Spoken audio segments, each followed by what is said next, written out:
خاتم المعصومين وخاتم الأنبياء وعلى آله وصحبه النحباء الصلاة والسلام عليك يا سيدي يا رسول الله وعلى آلك وصحابك وأهل بيتك يا سيدي يا ابن عبد الله مولاي صل وسلم دائما أبدا على حبيبك خير الخلق كلهم من لي برد جماه من غوايتها كما يرد جماه الخيل باللجوم رب صل وسلم دائما ابدا على حبيبك خير الخلق كلهم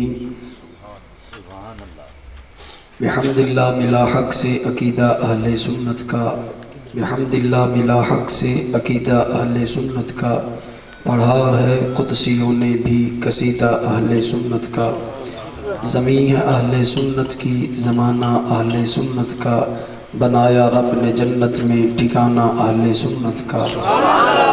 اٹھو منزل ملے گی تو مزے کی نیند سو لیں گے، اٹھو منزل ملے گی تو مزے کی نیند سو لیں گے، کرو اب کام تھوڑا سا روزانہ اہل سنت کا۔ کسی بھی ایڈ کی جانب نہیں جھکتی نظر اپنی، کسی بھی ایڈ کی جانب نہیں جھکتی نظر اپنی، ایسا بھر دیا رب نے خزانہ اہل سنت کا۔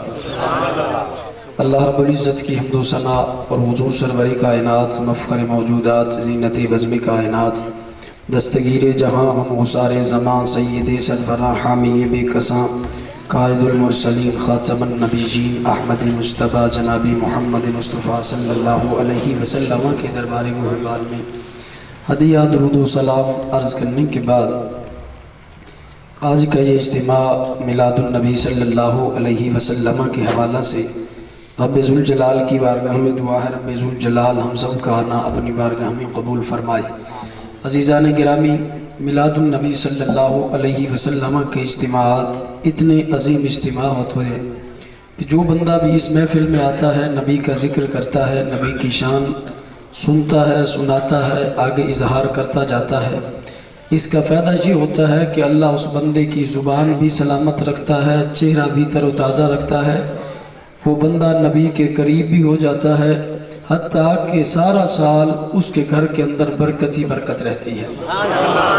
سبحان اللہ۔ یعنی یہ جتنے بھی عاشق میلاد کی محفل میں آتے ہیں تو چہرہ سلامت ہوتا ہے تو اس کے گواہ خود صحابہ کرام ہیں، زبان سلامت رہتی ہے تو اس کے گواہ بھی صحابہ کرام ہیں کہ رسول پاک صلی اللہ علیہ وسلم نے خود انعام عطا فرمایا کہ جب حضرت عباس رضی اللہ تعالی عنہ جب نبی کی بارگاہ میں عرض کرتے ہیں یا رسول اللہ ارید و نمتدحک، میرا دل چاہتا ہے میں آپ کی تعریف کروں، تو حضور کی بارگاہ میں جب یہ عرض کر رہے تھے روایت کے اندر آتا ہے کہ حضرت عباس تھوڑا سا پیچھے کھڑے تھے، تو جب یہ عرض کرتے ہیں تو حضور فرماتے ہیں ہاتی لا فد فاک او لا یفد اللہ فاک، فرمایا قریب آ جاؤ اللہ تیرے منہ کو سلامت رکھے۔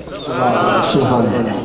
تو نتیجہ کیا نکلا؟ علماء و محدثین نے کہا کہ جو بندہ نبی کا ذکر کرتا ہے، نبی کی شان بیان کرتا ہے، تو جب نبی کی شان بیان کرتا ہے تو یہ جملہ حضرت عباس کے لیے محدود نہیں تھا، بلکہ جو بھی بیان کرتا ہے گویا وہ نبی کے قریب ہو جاتا ہے۔ سبحان اللہ۔ پھر فرمایا آ جاؤ لا فد فاک او لا یفد اللہ فاک، قریب آ جاؤ اللہ تمہارے منہ کو سلامت رکھے۔ علماء و محدثین نے کہا حضرت عباس کہتے ہیں میں جتنی دیر زندہ رہا کبھی منہ کو درد بھی نہیں ہوا، کبھی منہ کو مرض بھی نہیں ہوا۔ تو علماء و محدثین نے کہا جو بندہ بھی پھر اس انداز میں ذکر کرتا ہے نبی کا، نبی کی شانوں کا بیان کرتا ہے، آپ علماء و محدثین اس پر بحث کرتے ہیں، فرمایا چہرہ اس کا بھی سلامت رہتا ہے، زبان اس کی بھی سلامت رہتی ہے۔ تو آپ نے دیکھا ہوگا کہ میلاد النبی پہ جس کو اعتراض نہیں اس کا چہرہ بھی کمال کا ہوتا ہے، اور جس کو اعتراض ہے اس کا چہرہ بھی دیکھنے والا ہوتا ہے۔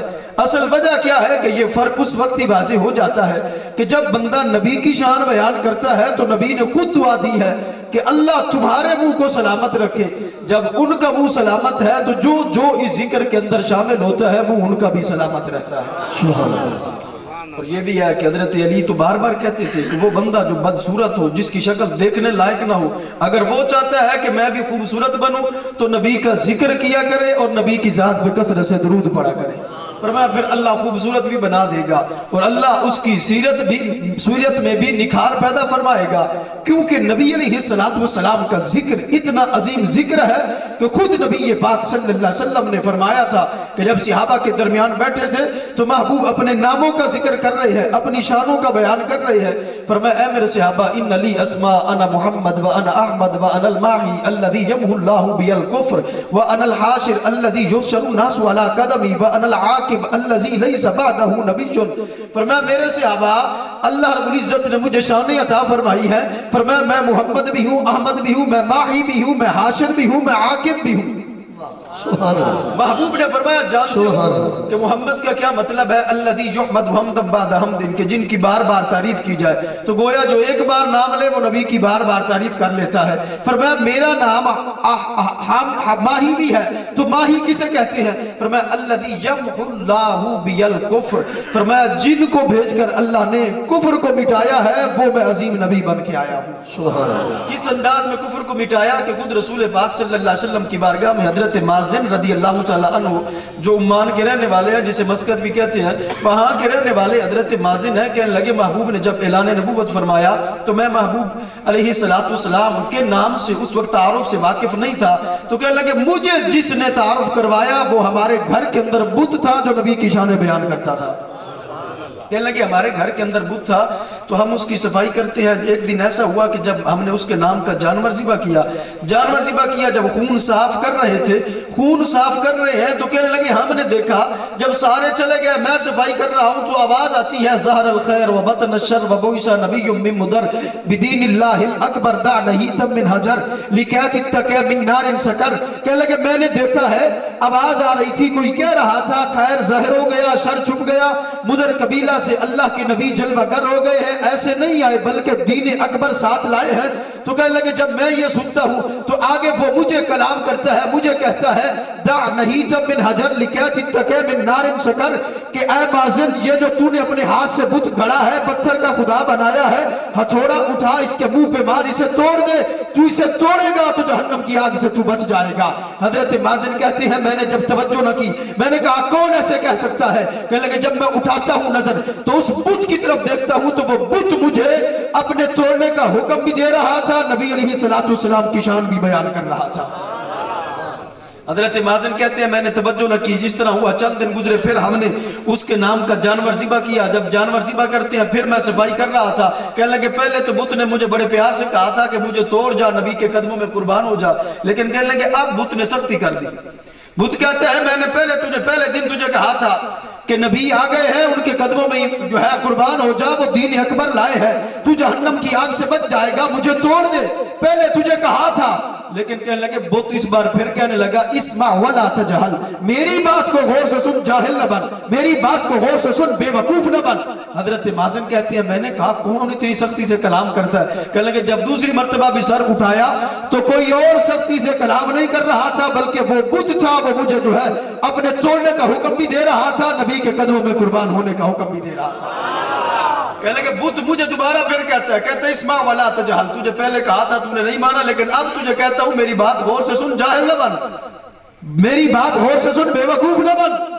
کہنے لگے کیا؟ حاضر نبی المرسل، نبی مرسل آ گئے ہیں، آمن بھی کہتو دل النار تسخط، فرمایا اس نبی پہ ایمان لے آ جو جہنم میں آگ بھڑک رہی ہے، اس آگ سے تو بچ جائے گا۔ تو محبوب نے فرمایا انا الماہی، میرا نام ماہی ہے۔ ماہی کسے کہتے ہیں؟ الذی یمحو اللہ بی الکفر، فرمایا جسے بھیج کے اللہ نے کفر کو مٹایا ہے، اللہ نے وہ مجھے عظیم نبی بنایا ہے۔ پھر محبوب نے فرمایا انا الحاشر، میرا نام حاشر بھی ہے۔ حاشر کسے کہتے ہیں؟ محبوب نے فرمایا الذی یحشر الناس علی قدمی، فرمایا حشر برپا ہوگا تو میرے قدموں پہ ہوگا۔ کس انداز میں؟ کہ جب خود محبوب صحابہ کے درمیان بیٹھے ہیں تو ساری تفصیل بتا رہے ہیں، ابتدا سے لے کر انتہا تک کی خبریں۔ میرے دل میں ہے کیا جانتے ہیں نبی، جو ہو چکا ہے جو ہوگا سبھی، ابتدا انتہا جانتے ہیں نبی۔ اب یہ انداز ہے کہ محبوب فرما رہے ہیں اے میرے صحابہ جب میرا ظاہری وصال ہوگا، اذا غسلتمونی وکفنتمونی علی سریر ثم اخرجوا انی ساعۃ، فرمایا جب تم مجھے غسل دو گے پھر جو ہے کفن پہناؤ گے، جب میں چارپائی پہ جلوہ کروں گا، فرمایا پھر تم کیا کرنا، فرمایا میرے حجرہ سے تم تھوڑی دیر کے لیے باہر نکل جانا، اندر مجھے تنہا چھوڑ دینا۔ کیوں؟ فرمایا اول من صلی علیہ جبریل، میری ذات میں جو درود پڑھیں گے وہ حضرت جبریل علیہ السلام ہوں گے۔ فرمایا ثم میکائیل، فرمایا اس طرح میکائیل علیہ السلام ہوں گے، اس طرح دیگر فرشتے ہوں گے، ان کے ساتھ ملائکہ کا جلوس بھی ہوگا۔ فرمایا جب یہ درود پڑھ لے اے میرے صحابہ تم اس طرح کرنا، پھر جو ہے تم باہر کھڑے رہنا، میری اہل بیت کو بھیجنا، وہ میری ذات پہ درود پڑھیں گے۔ فرمایا جب وہ پڑھ لے پھر تم آنا فوجن فوجا، گروہ در گروہ، لشکر در گروہ، تم جو ہے آ کر میری ذات پہ درود پڑھنا۔ پھر محبوب نے فرمایا اے میرے صحابہ چلتے چلتے جب تم مجھے دفن کرو گے، فرمایا اس طرح پھر قرب قیامت حضرت عیسیٰ علیہ السلام آئیں گے، حضرت عیسیٰ آئیں گے۔ اور یہاں تک کہ محبوب نے یہ بھی فرمایا حضرت عیسیٰ علیہ السلام جب آئیں گے، آپ جب جہاد فرمائیں گے، فرمایا جو مجاہد آپ کے ساتھ مل کر جہاد کر رہے ہوں گے، فرمایا انی لعارف واسماءہم واسماء آبائہم والوان خیولہم، فرمایا اے میرے صحابہ میں ان مجاہدوں کے نام بھی جانتا ہوں، ان مجاہدوں کے باپ دادا کے نام بھی جانتا ہوں جن سواریوں پہ چڑھ کر وہ جہاد کر رہے ہوں گے، فرمایا میں ان سواریوں کے رنگوں کے نام بھی جانتا ہوں۔ فرمایا پھر حضرت عیسیٰ علیہ السلام کو یدفن معی، میرے ساتھ دفن کیا جائے گا۔ فرمایا جب میرے ساتھ دفن کیا جائے گا، فرمایا پھر اسی طرح حشر برپا ہوگا تو میں باہر نکلوں گا، الذی یحشر الناس علی قدمی، فرمایا حشر برپا ہوگا تو میرے قدموں پہ ہوگا۔ پھر محبوب نے فرمایا انا العاقب، میرا نام عاقب بھی ہے۔ عاقب کسے کہتے ہیں؟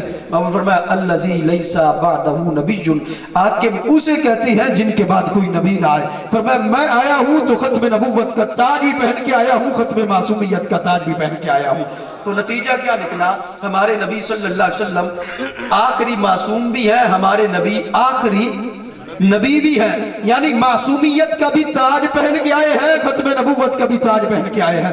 آج جو اس طرح کی ہم تقسیم سنتے ہیں تو حضرت داتا گنج بخش علی حجویری رحمت اللہ علیہ نے اپنی کتاب کشف المحجوب کے اندر لکھا ہے، فرمایا اس وقت شرط نبوت است، فرمایا معصوم ہونا زمین میں معصوم صرف وہی ہوتا ہے جو نبی ہوتا ہے، لہٰذا نبی کے علاوہ اگر کسی اور کو کوئی معصوم مانے گا تو وہ مومن نہیں ٹھہرے گا۔